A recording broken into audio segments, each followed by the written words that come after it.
Students, good morning to you all. Welcome back to my channel अपना commerce point.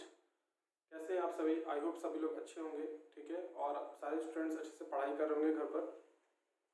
तो आज का हमारा जो टॉपिक है वो रिलेटेड है आपका क्लास 11 बिजनेस स्टडीज से। Chapter name is nature and purpose of business, ठीक है, और टॉपिक है राइज ऑफ इंटरमीडिएरीज। देखिए, इससे पहले जो हमारा टॉपिक था indigenous banking system is already discussed in previous video, ठीक है। फर्स्ट ऑफ ऑल आप जाके उस वीडियो को पहले देख लीजिएगा, फिर उसके बाद आपका सेकंड पॉइंट स्टार्ट होगा राइज ऑफ इंटरमीडिएरीज, ठीक है, जो कि major breakthrough in the commerce में आता है, ठीक है। तो पहला मैंने क्या पढ़ा दिया आपको, इंडिजिनस बैंकिंग सिस्टम, ये ऑलरेडी मैंने प्रीवियस वीडियो में पढ़ाया है, आप उसको पहले वहां पर देख सकते हैं। सेकंड में आज हम पढ़ाने जा रहे हैं राइज ऑफ इंटरमीडिएरीज। तो ठीक है, तो स्टार्ट करते हैं। तो यहाँ पर क्या है, राइज ऑफ इंटरमीडिएरीज का मतलब क्या होता है, दो तरह की इंटरमीडिएरीज यहाँ पे काम करेंगे, ठीक है।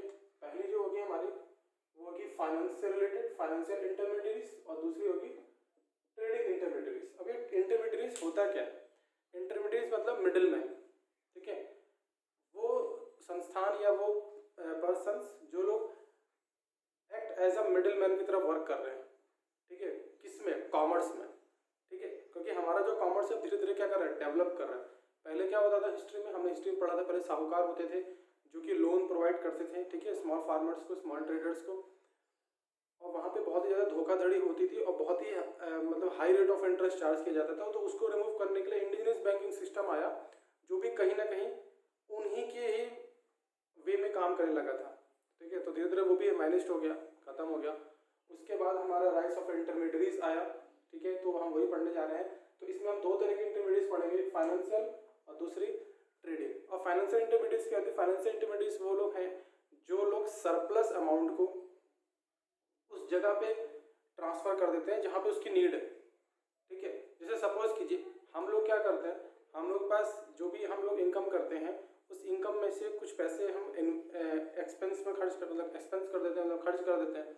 उसके बाद जो भी हमारे पास अमाउंट बचता है रिमेनिंग, वो हम क्या करते हैं, वो हम इन्वेस्ट करते हैं। चाहे तो हम बैंक में पैसे जमा कर सकते हैं या म्यूचुअल फंड में लगा दिए, ठीक है, या किसी अदर जगह पर ऑर्गेनाइजेशन में हमने अपने पैसों को क्या कर दिया, इन्वेस्ट कर दिया, ठीक है। तो ये क्या होता है, हम दो चीज़ें करते हैं। पहला तो हम कंज्यूम कर लेते हैं, जितनी भी हमें चीज़ें खर्च करने वो खर्च करें, जो भी हमारे पास सरप्लस बचता है हम उसको जमा कर देते हैं। जमा क्यों करते हैं, क्योंकि हमें इन फ्यूचर रिस्क जो भी हमारा है वो मेंटेन रहे, ठीक है। अगर कोई भी प्रॉब्लम आती है इन फ्यूचर तो हम उस पैसे को वहाँ से विड्रॉ करके अपने जो भी रिक्वायरमेंट्स है उसको फुलफिल कर सकते हैं। ये तो हमारा पर्पस होता है।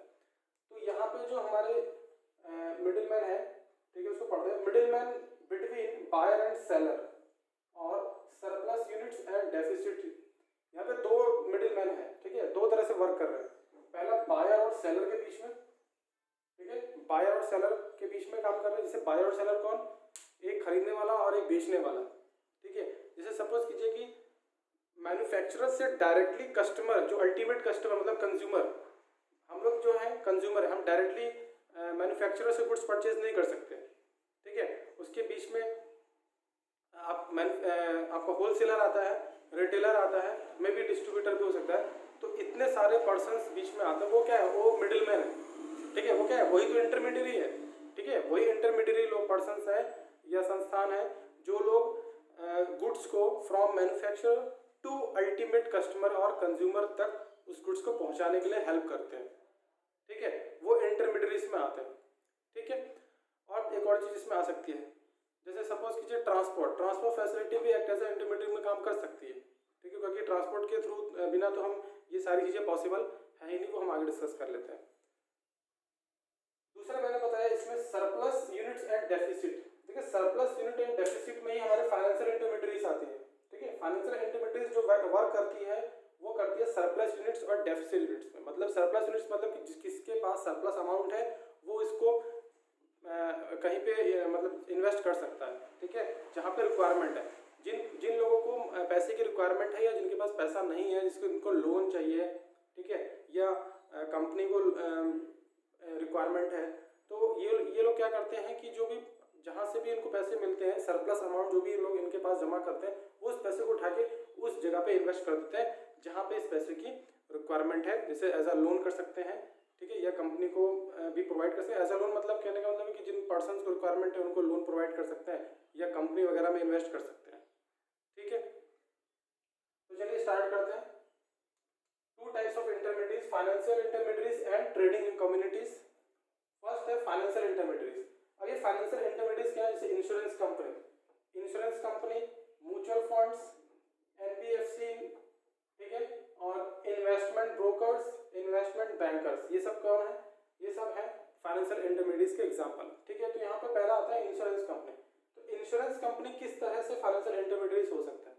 देखिए, इंश्योरेंस कंपनी क्या करता है, इंश्योरेंस कंपनी के दो सबसे मेन फीचर्स होते हैं। पहला क्या होता है कि एक तो ये रिस्क को कम कर देता है। जैसे हमें अगर अपनी प्रॉपर्टी का इंश्योरेंस कराने से, मान लीजिए हम बिजनेसमैन है, हमने अपने गुड्स का या अपनी प्रॉपर्टी का जो भी एसेट है, फैक्ट्री वगैरह का, उसका हम क्या करते हैं, इंश्योरेंस करा लेते हैं और हम उस रिस्क को मिनिमाइज कर लेते हैं। वैसे रिस्क को बिल्कुल खत्म तो नहीं किया जा सकता, लेकिन हाँ मिनिमाइज जरूर किया जा सकता है।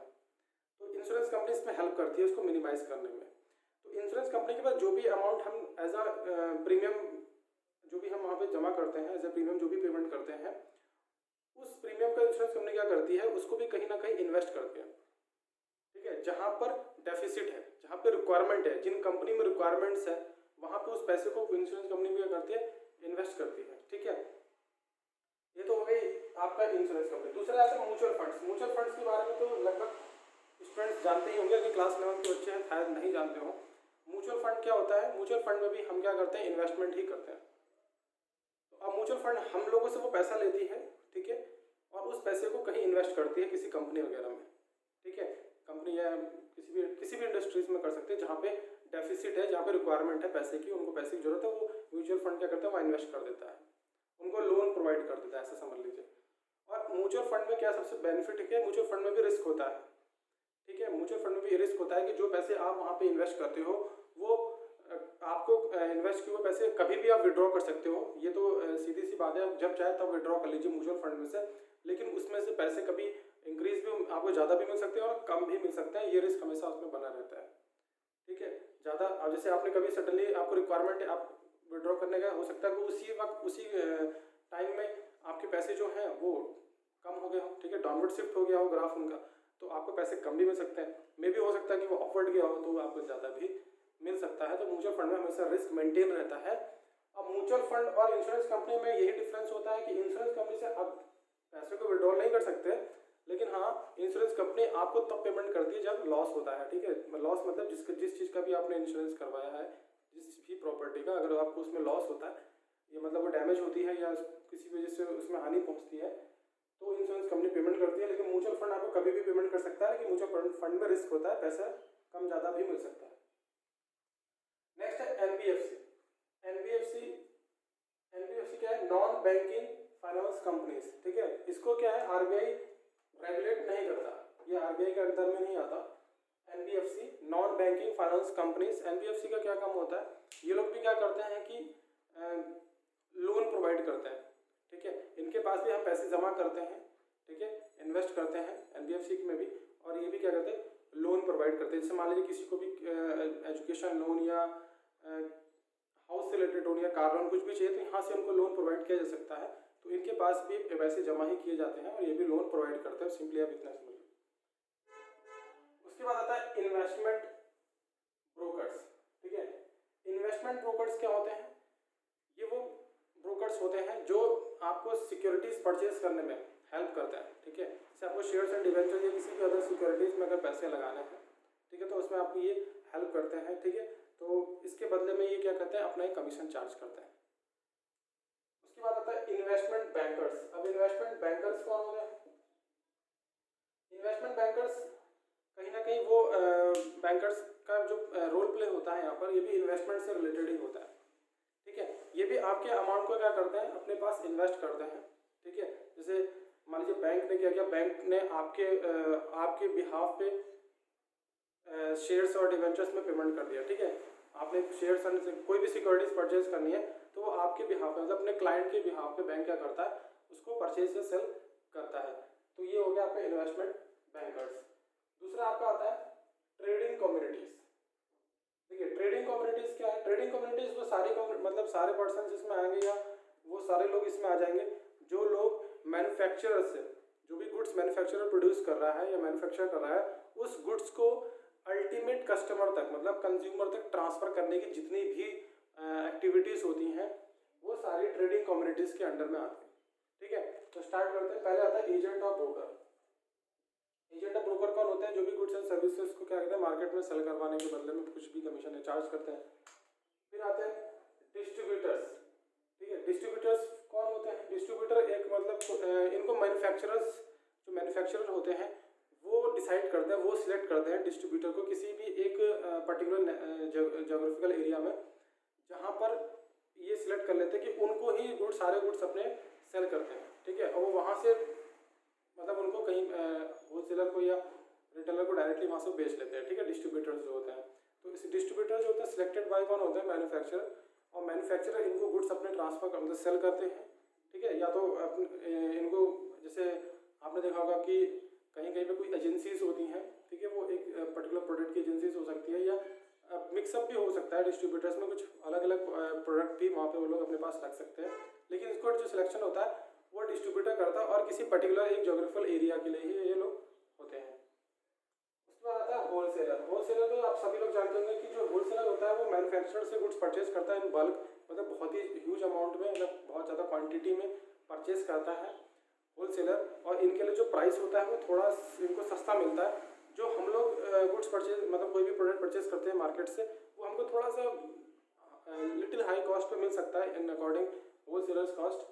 तो होलसेलर मैन्युफैक्चरर से गुड्स को परचेज करते हैं एक बल्क क्वांटिटी में, और फिर ये लोग रिटेलर को बेच देते हैं और रिटेलर फिर हमको बेच देते हैं, मतलब हमको मतलब कि कंज्यूमर्स को। फिर वही रिटेलर की बात आती है। रिटेलर वही पर्सन होते हैं जिनसे हम गुड्स परचेज करते हैं, सिंपल। उसके बाद बात करते हैं मर्चेंट कॉर्पोरेशन की। मर्चेंट कॉर्पोरेशन ये कौन होते हैं? मर्चेंट कॉर्पोरेशन का जो सिंपली मीन्स होता है, ये लोग जो इन्वेस्टर्स होते हैं, इन्वेस्टर का जो भी जो ट्रेडिंग एक्टिविटीज़ में जो इन्वेस्टर्स अपना पैसा लगाते हैं उनके इंटरेस्ट को क्या करते हैं, प्रोटेक्ट करने के लिए होता है। ठीक है, या ऐसा भी कर सकता है कि जो मर्चेंट कॉर्पोरेशन हैं उनका जो मेन ऑब्जेक्टिव होता है वो होता है protect the interest of investors.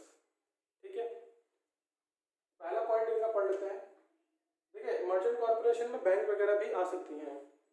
Providing finance, ये फाइनेंस प्रोवाइड करते हैं।